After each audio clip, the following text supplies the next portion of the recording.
Hello and welcome back to Beyond Resistance Pod, where we share hard-won insights to build blue power in red communities and start winning. I'm Sarah Schultz. And I'm Jennifer Austin. Hey, Jennifer, how are you? I'm okay.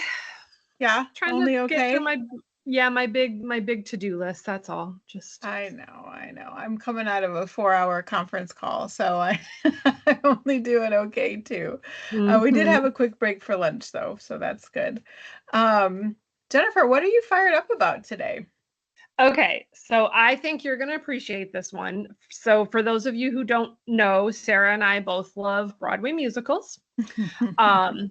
And some of our favorites are the same, although Sarah's seen a lot more than I have. But so I was listening to Ta-Nehisi Coates on Ezra Klein today, and he said something that is like sort of my core. And I don't remember his exact words, so I'm not quoting him, but it was something of like, I'm here, I'm doing this work. I do whatever work is available to me with the gifts I have, with the time I have, and then the next person comes along and does it as well. And I wanted to share so like in Hamilton, in the story of tonight, not gonna sing, everyone, so you're welcome. The one song is, I may not live to see our glory, but I will gladly join the fight. And when our children tell our story, they'll tell the story of tonight. And then the other one that I love is from Suffs. And this is where Alice, basically the main character, is kind of talking about, what they're going to do. And it says, I won't live to see the future that you fight for, but maybe no one gets to reach that perfect day. If the work is never over, then how do you keep marching anyway? Do you carry your banner as far as you can, rewriting the world with your imperfect pen till the next stubborn girl picks it up in a picket line over and over again? And you join in the chorus of centuries, chanting to her, the path will be twisted and risky and slow, but keep marching, keep marching. Will you fail or prevail? Well, you may never know, but keep marching, because your ancestors are all the proof you need that progress is possible, not guaranteed.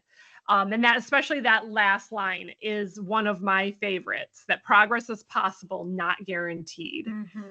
Yeah. And that just fuels me to know that I don't have to change everything. Actually, our friend Sarah Smith posted something this morning that was something about you don't have to change the world, you just have to change the part of it you can reach out with your hand. So, that, to me, those things are really important. Like, keep fighting, keep marching, keep doing the work, but understand you can't do everything, and just try to do what you can. And if we all do that, we can make a change. Yeah. I saw that note from Sarah this morning on Facebook, and I thought about the work that we're trying to do, which is all about like helping people have the resources and the tools that they need to really do exactly that, which is like change their community. And then if all these communities change themselves in the ways that we have here in Midland, then how powerful can that be to change the region and your state, your entire state, and on and on and on. But it can just start with what you can do in your community. So I love that. I love your references to Broadway, because like later on in Hamilton, they talk about what a legacy is, and you're literally like planting seeds that you're, of a tree that you're probably never going to have the fruit from. And even in later on in the Suffs show, the two main characters are talking about one is going to continue the fight and the other one is not. The other one is going to kind of hang up her stash or whatever and go on to do something else. And those decisions both being okay to make. So, yeah. And to add on to that, with the work that you and I are doing, I've really been thinking about this. And like, so we're filling out paperwork for those of you, well, you don't know because we haven't told anybody. We formed an LLC, and we are looking at getting ActBlue ability for donations. We'll have to see if that's going to work out, because Act Blue is specific about who you can fundraise through, but we can always go other routes too. But my point is like in it, when I was filling out Act Blue information, like we had to come up with a mission statement, and we have a very short one on our website, but I was making a longer one with more information to really show them exactly what I was doing. And I wrote the line that we cannot do this work on a national level. We have to do it at the grassroots local level, where neighbors are convincing neighbors. And like after I wrote that line, I'm like, holy shit, that's exactly, Yeah. like I never really thought of it, but I was like, that is exactly what we're trying to say. Like it's like an epiphany that you already knew, but you finally had the words for. Yeah, it was really good. It was really good. And I mean, I think the truth is that Democrats have not been succeeding at the national level, and we keep trying to. And the answer has been like to wait for the pendulum to swing from something terrible to make us seem like a little bit less terrible. And then we kind of win for a minute, and then it swings back to more terrible. And then we hold our breath until it swings again. But we're not really like getting ahead of the work that needs to be done, because we're not focusing on these local conversations and like really like resourcing and equipping local people, local activists, local organizers to be able to not have to start from scratch like we did. Yeah. So yeah. And sorry to keep like, I guess we could have done a whole podcast on the subject, but like I feel like Chuck Schumer doesn't get that, because he recently said on some morning show or whatever show he was on that okay, people don't like Democrats, but they really don't like Republicans, so they're just going to vote for us. And it's like, oh my God, are you fucking kidding me? That's not a That's the problem platform. with us. Yeah. Like that's not a platform to just be like, No. okay, our main thing is we're the least disliked of the parties. Like that's what we're going for. We're going for not liked less than the other guys. Like it doesn't Yeah, no, make I'm any sorry. sense That's at all. It not does. it. So we're just going to continue to be in this like back and forth and back and forth swing, because nobody on any side ever Yeah. is putting forward a vision that people are excited about and getting around. We're just literally like a race to the bottom every election cycle. Mm-hmm. Um, and like focusing on the local, it's the local people doing the work to change hearts and minds Mm-hmm. locally is really, I'm convinced that's really what we need to be doing, for sure. Yeah. Yeah. Well, that was a good fired up. Okay. So what are you fired up about now that I've gone on and on? Well, my fired up is less inspirational than yours. And so, I mean, so a lot of things, but like I'm a little bit like, uh, I mean, we're suffering through, you know, gun violence incident after gun violence incident, of course, which seems to be escalating in our, in our country. And this latest one in the Flint area. So it happened in Grand Blanc. The shooter was from Burton. Those are two very, very much kind of just right outside of kind of the Flint city proper. And Flint is my hometown. I So, was gonna say places that we both have been yeah, to. absolutely. And so much related to that. One of them is, when the news of that happened, I didn't hear about it. I was trying to take a bit of a social media and just media diet yesterday. And so I heard about it by getting texts from friends and colleagues of mine who don't live in Michigan. And I was getting these texts because they only know that I live in Michigan. They don't know where Yeah. Midland is in Michigan. And so they hear that this thing happened in Michigan and they are worried. So I'm getting texts from them and they're all like, "Hey, are you good? Are you okay? I heard about." So that was like Mm-hmm. the first I heard about the whole incident, was just these texts that had me go to, the news sources to kind of figure out what was going on. And I was reflecting on how that same thing happened when there was a shooting in Traverse City over the summer. The same thing happened when there was the shooting in Oxford a couple of years Mm-hmm. ago. Same thing happened when there was the shooting in Michigan State's campus. And I realized I had done the same thing when you hear about the shootings in Texas and the shootings in, wherever, Las Vegas or wherever. And I had done the same thing. Who do I know there? Let's do a head count. Yeah. And that's what I'm like fired up about today is just like, this is the normal thing to do now. Like, this is the normal thing is like you hear about a shooting and you text the people that you love who might be anywhere near that location and make sure that they're okay. And the truth is, like, nobody's okay. Like, we're like, just to have to do that and just to be normalized into a society that that's what we do. Um, it just makes me so sad that we're here, that we got here to this point where that's just Hmm. something that is super normal. Yeah. Um, and the fact that it did happen so close to where I'm from, and the shooter is, I don't know. I mean, I don't know him, but like I feel like I could know him just hearing Yeah. about who he is, seeing pictures of him. He's like very Michigan looking guy, right? And I mean, I We know a probably hundred bumped. guys that look just like him. Yeah, hunter, long beard. Like, Hmm. I'm sure I was at, I, I, I could have been behind him in the shopping, line at Meyer, Yeah. or whatever. I've seen pictures of his truck, which had like big poles in the back with American flags flying, and like that. There's a couple of trucks like that drive Yeah. around Midland, and it just feels so close. Hmm.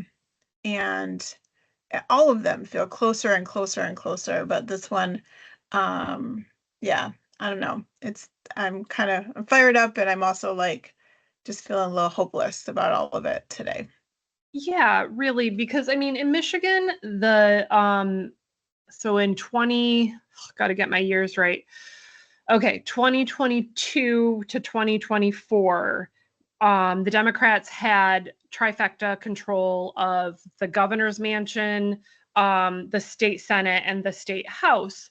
And they got some red flag laws. They got Yep. some safe storage laws. I'm not part of Mom's Demand Action, even though I know many people who are. So like I hear about these things, but I'm not super involved. So there could have been other ones that I don't remember. And I mean, I don't know statistically wise how that's helped, but like it feels good that we've got those here in Michigan. But yeah, I don't know. I don't know. Yeah. Is it enough? Obviously not. Yeah. Who Obviously knows? not. Yeah. And I will say, just like as an example of another effect, is our Midland County Dems events committee is talking about, okay, we have a fundraiser coming up. Should we consider security? And it's like, we could do that. It takes more money. Um, but does it actually even make us safer? Because like what can they do in a situation like that? So yeah, I it's know. just a hard thing to talk about. And does it make Yeah. everybody coming feel less safe to have security there? Yeah. I don't know. I remember those conversations going on last election cycle when there were like some threats against Hmm. some Democratic Party offices, even Yeah. locally, and how do we should we and how to put security measures in place, and what amount of that is like security theater for the sake of Hmm. comfort versus actually, doing anything, and just protocols around like, having a door to lock, and how many people should be in any place at any given Yeah. time, and it just is terrible that we're have to think about all of this. It's just terrible. Hmm. It's just terrible. So that's what I'm fired up about today, Yeah.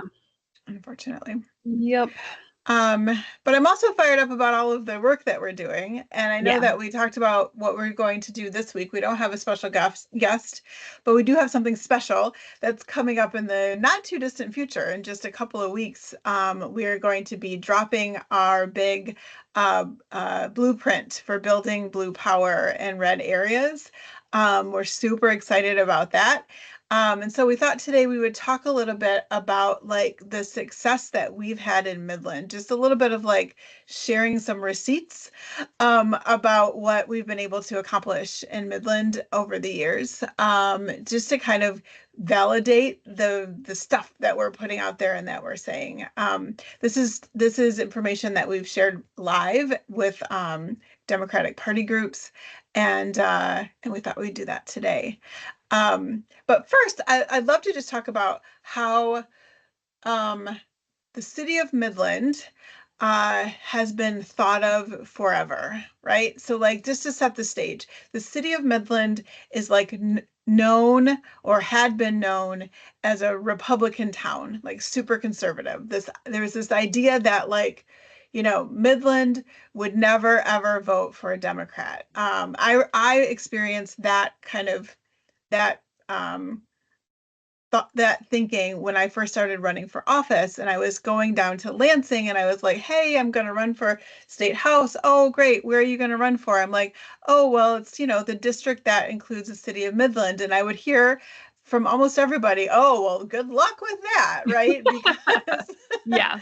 because it was known as this like super conservative district. We had literally the Mackinac Center for Public Policy, which is a conservative think tank that had a hand in Project 2025, is literally headquartered here in Midland, right on Main Street. Yeah. We It's a have, lovely building.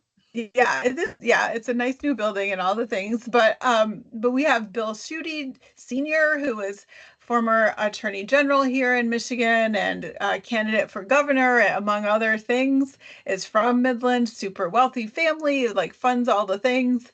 And his son is our current uh, nepotism like benefactor of all House of rep. that Yeah. as our state rep, which is, by the way, now the only, just to like to tease it, the only kind of state level or national level representation we have from Republicans.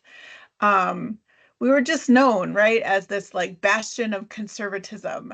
Um, Yeah. and uh, and I did research when I first was deciding to run. I asked somebody who does a lot of our research for us to go ahead and like look back and let me know like how long it's been. Like I was doing a speech or something like that, and I wanted to say how long it's been since the city of Midland was represented by a Democrat, like at the state level or the federal level.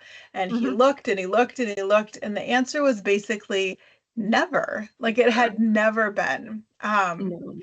And so I say all that to say like there's this long shadow of like conservative, like this conservative monster that has been kind of the machine that has operated in Midland forever. Um, and we have been able to flip that script. Now we still get people who say like, hey, is it Midland conservative? Or hey, is there really even a Democratic Party in Midland? We still hear some There of is. that stuff, which there is. We've been doing it for so long, but it's just that's the strength of that rumor. That's the strength of Hmm. that, like, Well, that what we've held. even when we talked to the Tuscola Dems a couple of weeks ago, they didn't know Yeah, anything about the changes that have happened in Midland, yeah, which I think is really important that we find a way to disseminate this information, podcast, presentations, etc., our yeah, blueprint, because people don't know it's possible. And if you yeah, don't know it's possible and you don't know how to do it, why would you even try? yeah, Just to highlight your point, though, I was I know it's been like forever or never. Like I know we have not been able to find a candidate or a representative in Midland. There have been like two Democrats that were on the county commission in yeah, years past, and I was before this was like, oh, I should look those up. So I started trying. I was like 2016 Democratic county commissioner Midland or whatever, and the AI that always comes up first, that little summary yeah. thing, which of course you can't always trust, but in this case it was right. It was like Midland is known as a GOP stronghold, and there has been no there are no Even Democrats represented AI. in Oh the my for gosh. yeah for 2016 they were like there are no Democrats represented or that are Hmm. representatives in Midland County, Yeah, and so it's just like and I did a couple other years just to see, but I don't know what year it was I mean, within the last 50 years, there's been Yeah. 2 Democratic county commissioners. Now we Yeah. have another one. But yeah, that's Midland. That's Midland. That's the history of Midland. Like that's the history of Midland, but we've been able to change it. So that's Yeah. why we're here. And we're not just saying that like on vibes. This is not a vibe thing. This is Yeah. like Jennifer and I are math nerds, right? We are very data driven. It's one of our guiding Mm-hmm. principles. And so the math bears out, right? So since we've been involved in this work and since we started a real like strong trajectory, we've been able to change Midland Yeah. to the point where in the last 3 election cycles, the city of Midland voted for Democrats predominantly. It voted for Democratic like ballot initiatives. We have representation at the we had representation at the state senate level before we had ended up having to have a special election.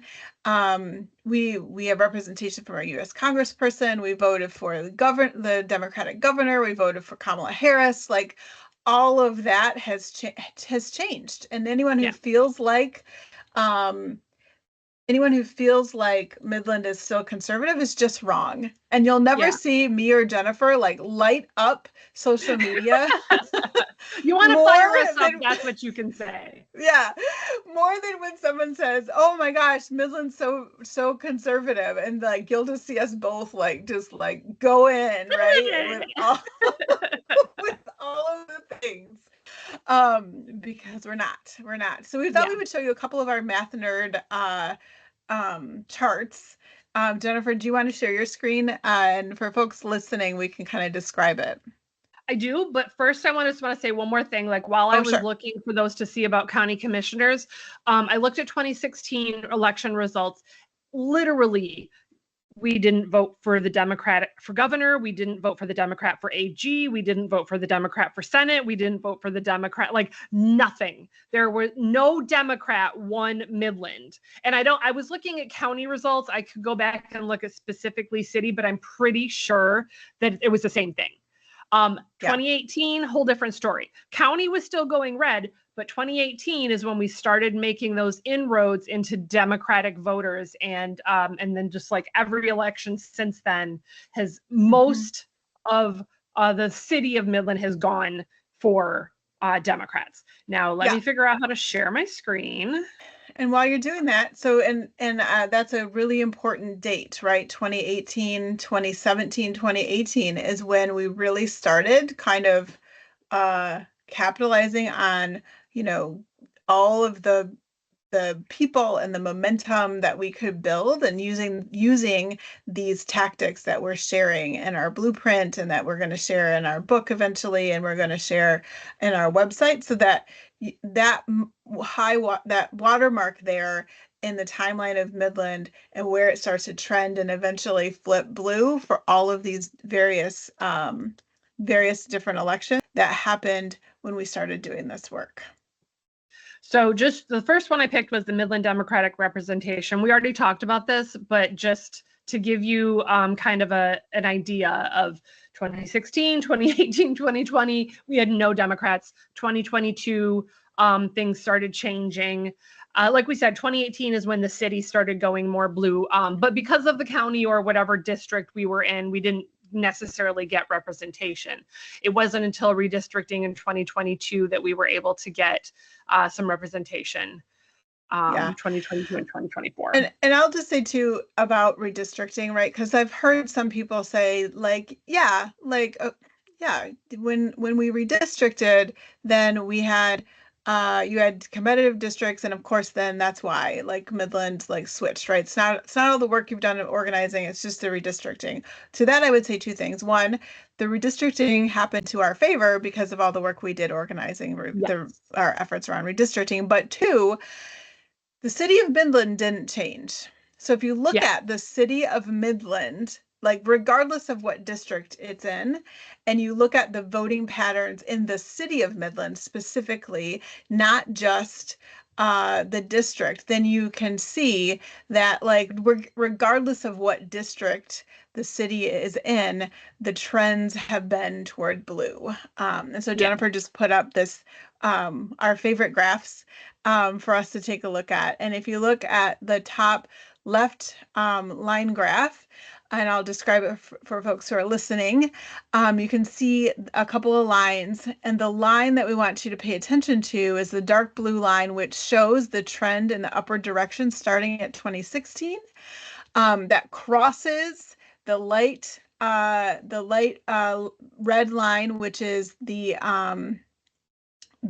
GOP for the USA, and then it crosses the GOP line for the city right around 2019 or so. So we're kind of like Yeah. heading and trending. So we've been trending in a way that has exceeded the Republicans ever since, the 2018 election, which is the city of Midland. And Hmm.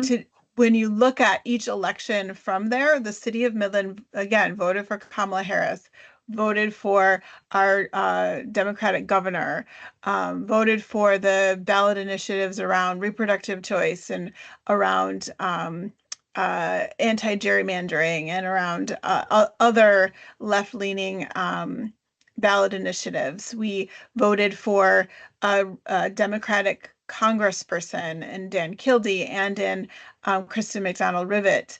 And and we have our very first in a long time, Democratic county commissioner who was Hmm. elected and then reelected in the last election cycle. And so we have the receipts. We've been saying what we're kind of doing and providing, but we can show the success in these charts. Yeah, and even looking at the county, which is down in the right-hand corner, it's not as dramatic, obviously, Hmm. um, but there's still upward trends. We're still, mostly maintaining. Like I think we've talked about, we lost like 0.5% of a point in the county from 2020 to 2024, and that's looking at presidential. The if I did like an aggregate, it looks a little bit different too, but presidential is kind of like just a good benchmark. But like one thing that we really like to point out is the 2024, the shifting. So the Yeah. country went 5.9% right there up in your right hand corner, upper right hand corner.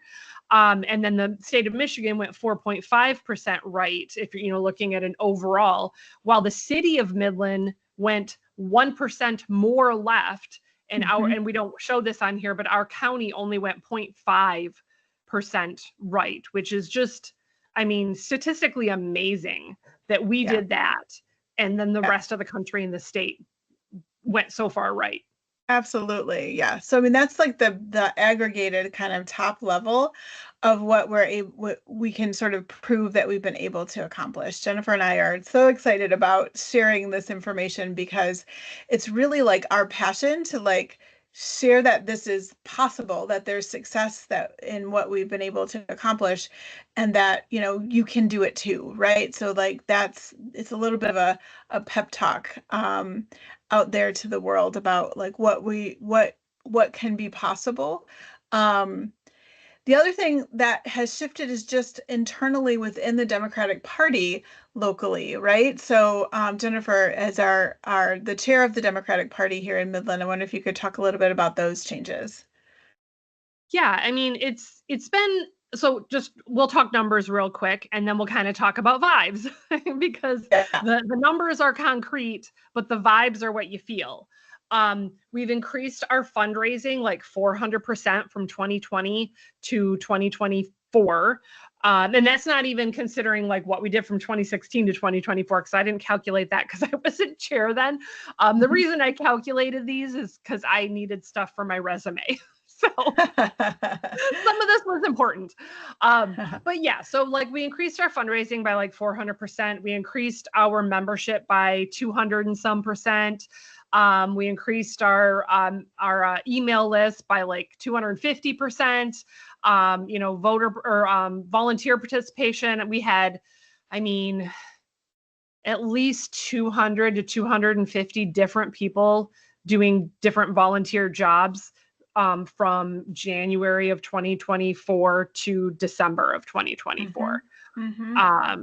So yeah, it's just the energy and the excitement. Now, obviously, after Trump won that election, it was pretty devastating, and a lot of us, felt that way. And it wasn't reflected in our work per se, but it hurt.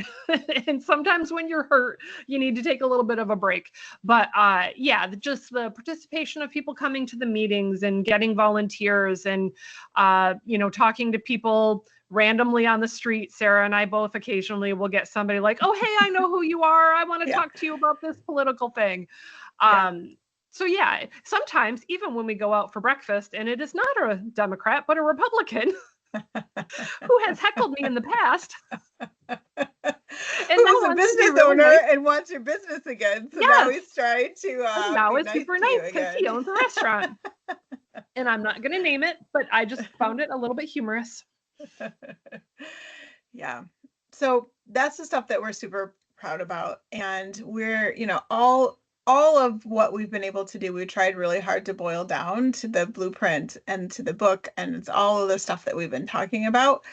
And like I've been saying just over and over again, Jennifer and I don't get paid for this. Like this is just a passion project because we feel like we've learned a lot of things that were never taught to us. We tried, and some things were not so, successful. Some things were wildly successful. And we wish that we had resources like what we're putting out right now back in the day when we were really just getting our feet under us. And so, yeah, we're just very sincere about it. And I always say, like, I always felt like the Democratic Party, the state level, the national level should probably notice that there's something special going on here in Midland and be like, hey, how'd you all do that? And they never have. And I am a person who just kind of gets tired of being waiting to be asked. And so we're just going out and telling the story and giving the resources. Yeah. And just to say, I mean, I've said this on the podcast before, I'll say it probably 100 times again. Sarah and I did not do all this work alone. When I say we had 250 volunteers from, in 2024, most of those were people that were involved in the Women of Michigan Action Network or the party before, they were volunteers on Sarah's campaign. So this is, I mean, yeah, we had some leadership roles and, we're the ones that are taking the initiative to take what all of us in Midland have done and learned and experienced to try to disseminate it out there to other people. And it really, just talking to the Tuscola Dems, for one thing, we talked about this before, but I loved listening to what they're already doing. To me, that is so important because that's a lot of what we want this to be. It's not just we know everything and we're going to show you how to do it. It's not like that. We want to learn from you. You can learn from us. Let's share ideas. We started a website. You can go look at it now. It's actually all pretty and set up the way that we want it to be. The blueprint will come out on October 14th, but there's a message board. We have a message board where you can give us ideas of what you're doing to build Blue Power. We'll post it on there. First name, last initial. We don't have to, we'd like to know where you're coming from, your location, but you can be somewhat anonymous if you want. But yeah, we want to post those so that other people can see them and we can share it all. Yeah. Yeah. That's the whole point of all of this. It's the whole point of all of this. And if we can take all of this aggregated learning and put it out there in a way that other communities can use it, then that's what we're trying to do. That can be a life's work and a legacy that, could be seeds that we're planting that we'll never see the fruit of. And that's okay. So yeah, look for that blueprint to drop soon. 2 weeks, give or take, is coming out. Yeah. The website is out right now. It's beyondresistance.pod.com. Is that? Yep. Beyondresistancepod.com. Yep. So check us out there. And Jennifer, do you have a question for us to end with today? Okay, I do, but in fairness, it was part of the list that you sent me a while ago. You just Oh, must not remember it. But I saw it, mm-mm. I was like, "Oh, I love that question." Okay, so Sarah, if you didn't have a choice, you were going to be haunted by someone who has already passed away, who would you pick to haunt you? Okay. So I'm going to say my first thought, and then I'm going to just reserve the right to kind of update Yes, update my answer to this I later have because it's not, qualifications on mine my too. first thought is not profound at all, right? I'm in my head, I'm like, I should pick a president or I should pick Uh-huh. like, I don't know, like somebody who did something amazing in the world, and who I'm picking is Patrick Swayze because of the movie Ghost. Is that who you were picked too? No, but I wish I would have thought of that. He was my heartthrob for I know. so many years. Gen Xers, like for sure, like Dirty Dancing and Ghost with Patrick Swayze. And like he literally played a ghost that was haunting somebody, and he was so sexy in that movie Yes. and also in Dirty Dancing. And now he has passed away, so maybe he could like haunt somebody. I don't Yeah. know. Um, but I guess that's who I would pick. But that's like again, like that's with not really a whole lot of like thinking about it. But that's who I would pick. Jennifer, who would you pick? So I would pick my grandpa because we were very close, and he passed away when I was in my 20s. So I had two Mm, small children at that point, and I was working and small children, and like I don't have a lot of regrets in life. And that is one of them, that I didn't make a lot of time there in his last couple of years to really mhm. spend time with him. And I know why. I know he understands. I was working, I had small children, the Yeah. whole thing. But I just, yeah, I regret it a little bit. Wish I would have spent more time with him. So, but caveat, um, grandpa would have to respect doors, bedroom doors and bathroom doors, which I think he would. I You mean, I think he cannot would imagine be why down for he, the rules? but we don't know if like ghosts change like how they think, like if they're coming back as like fully themselves or only like a shadow of themselves. So that's all I ask, Grandpa. I will talk to you anytime, but if I'm sleeping or in the bathroom or doing things with my husband, no Well, grandfathers. I don't know much about your grandfather or ghosts, but I'm pretty sure he wouldn't want to be in any of those I'm places. fairly certain he's like, nope, nope, don't want anything to do with this. Oh my goodness. Well, that's lovely. That's lovely. Awesome. Well, thank you all for listening to us today, and we'll see you back next week for the Beyond Resistance pod, where we share hard-won insights to build blue power in red communities and start winning. Thanks so much, everyone. Bye, everybody.